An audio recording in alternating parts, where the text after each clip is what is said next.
Oke, kawan-kawan semuanya, Assalamualaikum warahmatullahi wabarakatuh.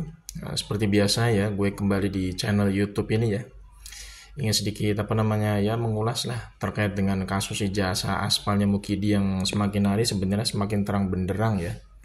Bahwa yang bersangkutan itu memang 11.000 triliun persen ijazahnya aspal. Karena sampai detik ini ya, kita sama-sama tahu Mukidi itu ya tidak bisa menunjukkan ijazah aslinya di persidangan. Kemarin Mukidi sudah digugat secara perdata di Pengadilan Negeri Surakarta, tidak juga bisa memunculkan ijazah aslinya di persidangan. Mukidi juga sudah digugat secara perdata di Pengadilan Negeri Sleman. Mukidi juga sama, kita tetap tidak bisa menunjukkan ijazah aslinya di persidangan. Dan Mukidi juga pernah digugat secara perdata di Pengadilan Negeri Jakarta Pusat oleh tim TPUA. Sama juga, Mukidi juga tidak bisa menunjukkan ijazah aslinya di depan persidangan. Pada saat Bambang Tri dan Gus Nur ya di sidang pidana ya di Pengadilan Negeri Surakarta, itu Bambang Tri dan Gus Nur itu diponis ya 6 tahun penjara, padahal ijazah aslinya itu tidak pernah muncul di persidangan. Jadi ijazah yang muncul itu cuma ijazah fotokopian yang dilegalisir. Ini termasuk bentuk kedoliman dari Muki di Peko Sontoloyo ya, yang benar-benar memang sangat keterlaluan ya menurut gue ya. Orang seperti ini sangat keterlaluan. Karena dia sudah tidak bisa menunjukkan ijazah aslinya di persidangan ya, tapi rezimnya dia itu memenjarakan dua orang, Bambang Tri dan Gus Nur. Ini termasuk kedoliman luar biasa ya. Dan mudah-mudahan insya Allah ya sebentar lagi Mukidi akan merasakan adab yang sangat besar atas kedoliman yang sudah dia lakukan terhadap Bambang Tri dan Gus Nur insya Allah. Nah, untuk kesempatan kali ini gue masih ingin sedikit melanjutkan pembahasan terkait dengan kasus ijazah aspalnya Mukidi, cuman dari segi ya semacam filosofi lah, filosofi yang sangat mudah untuk dipahami ya. Karena selama ini kan memang filosofi orang yang waras itu kan mempermudah sesuatu yang mudah, bukan malah mempersulit sesuatu yang mudah gitu ya. Tapi kalau bagi Mukidi Peko Sontoloyo itu ya, sesuatu yang mudah itu justru dipersulit ya. Dan sesuatu yang dipersulit itu memang biasanya ada sesuatu yang ditutupi gitu loh. Dibaliknya filosofinya seperti itu. Sesuatu yang mudah tapi dipersulit pasti ada yang ditutupi atau kejanggalan bahkan kejahatan di dalamnya. Sebagai contoh, kita sama-sama tahu kan, Mukidi itu kan diduga ijazahnya aspal sebenarnya kan udah lama ya, udah lama. Cuman kan sampai detik ini Mukidi ini tidak berani atau tidak mau menunjukkan ijazah aslinya di hadapan publik. Mukidi mengatakan bahwa ya dia akan menunjukkan ijazah aslinya kalau diperintahkan oleh pengadilan. Lah, itu Pengadilan Negeri Surakarta secara perdata kan sudah menyuruh ya Mukidi itu lewat tim kuasa hukumnya untuk menunjukkan ijazah aslinya secara fisik. Tapi ijazah aslinya secara fisik dari Mukidi itu juga nggak muncul di persidangan. Jadi Mukidi ini memang hanya pintar ngoceh atau beretorika ya, tapi tidak sesuai dengan kenyataan ya. Jadi filosofi dari Mukidi ini adalah ketika dia ngomong A, faktanya B. Ketika dia nyalain lampu sen kiri, ternyata dia mau belok kanan. Jadi inilah menurut gue ya kelakuan atau kepribadian dari Mukidi yang kita sebut sebagai orang munafik ya. Jadi Mukidi ini adalah orang munafik yang sangat tulen gitu ya. Karena antara ucapan dia dengan faktanya itu berbeda jauh. Jadi antara ucapan dia dengan kenyataan itu bertolak belakang, dan itu adalah salah satu ciri khas atau karakter dari orang munafik dari zaman dulu gitu ya.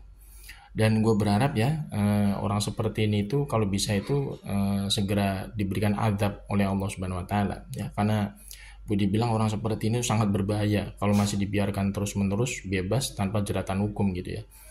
Mungkin dia bisa lolos dari jeratan hukum di dunia, tapi jangan harap Mukidi ini bisa lolos ya dari yang namanya azab dan siksa Allah Subhanahu Wa Taala ya. Karena yang namanya kedoliman yang dilakukan oleh seseorang itu tidak akan mungkin dibiarkan oleh Allah Subhanahu Wa Taala sampai hari kiamat. Dan Mukidi ini sudah berbuat kedoliman oleh banyak orang. Terutama yang paling parah itu waktu itu Bambang Tri dan Gus Nur itu menurut gua itu tragedi dalam hukum loh. Tragedi dalam dunia hukum kita. Bagaimana mungkin seseorang itu ya bisa dipenjara dengan tuduhan katanya menyebarkan berita bohong gitu ya. Tapi sampai detik vonisnya, sampai vonis akhirnya, ijazah aslinya Mukidi itu sebagai pembanding itu tidak muncul di persidangan. Itu berarti kan sebuah kedoliman luar biasa kalau kita lihat dalam dunia hukum. Orang dituduh ya menyebarkan berita bohong terkait dengan ijazah aspal gitu ya.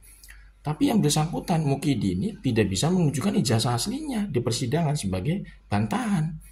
Dan Bambang Tidan Gus Nur itu tetap di penjara. Bayangin itu. Itu kan sebuah kedoliman luar biasa. Dan ini menurut gua ya, kedoliman dari Mukidi ini nggak mungkin dibiarkan.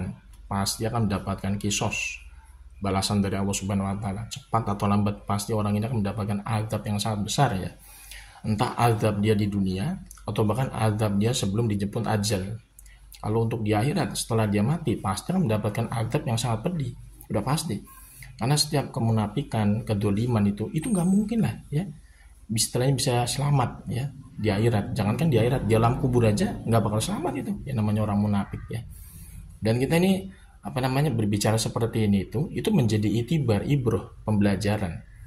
Ya, karena apa? Karena kita banyak melihat ya sejarah-sejarah di masa lalu bagaimana orang-orang dolim itu ya itu merasakan yang namanya azab dari Allah Subhanahu Wa Taala secara langsung di dunia, belum di akhirat itu, di dunia aja udah merasakan azab seperti Kemal Ataturk, Abu Jahal, Abu Lahab, ya kan?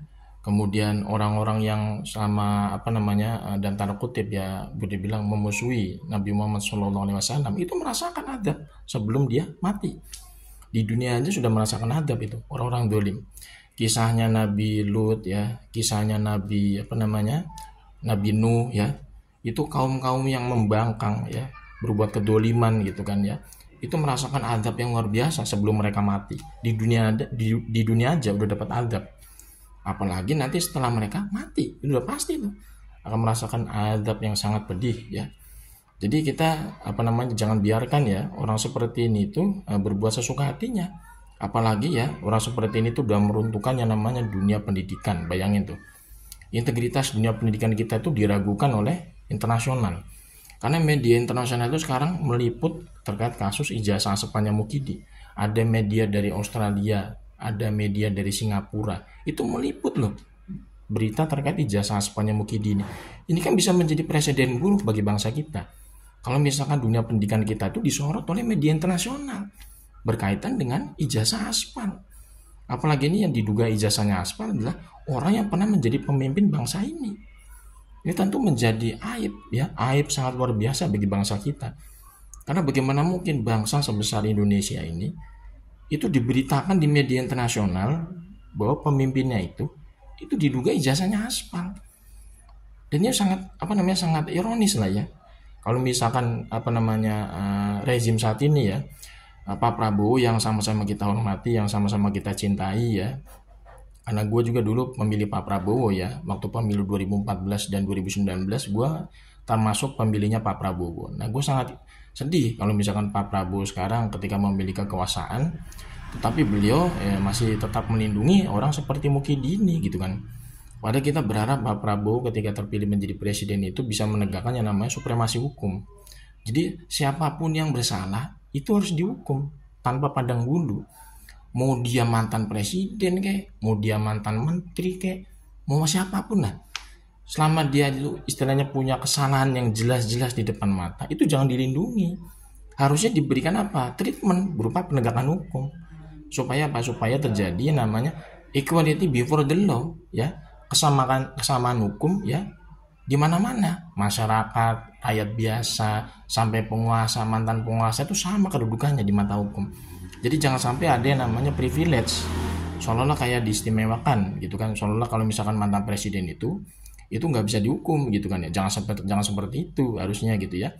Mudah-mudahan sih Pak Prabowo sekarang yang menjadi presiden kita semua ya diberikan semacam pencerahan ya, diberikan semacam hidayah gitu ya oleh Allah Subhanahu Wa Taala supaya beliau bisa menegakkan supremasi hukum menurut gue ya terkait dengan kasus ijazah asepnya Mukidi ini. Karena kalau misalkan terkait dengan ijazah asepnya Mukidi ini dibiarkan terus-menerus tanpa ada namanya penyelesaian gitu ya, ini tentu akan menjadi pertanda buruk bagi bangsa kita, karena kedepannya nanti kan bisa jadi ya dunia pendidikan kita itu kehilangan integritas. Karena orang nanti bisa menghalalkan segala cara untuk menjadi pejabat publik dengan cara apa? Dengan cara ya itulah menggunakan ijazah aspal gitu ya, nggak perlu susah payah belajar, nggak perlu susah payah kuliah gitu kan, cukup beli aja ijazah aspalnya, yang penting bisa tutupi dengan berbagai macam cara, lolos jadi pejabat publik gitu kan ya. Ini sangat ironis.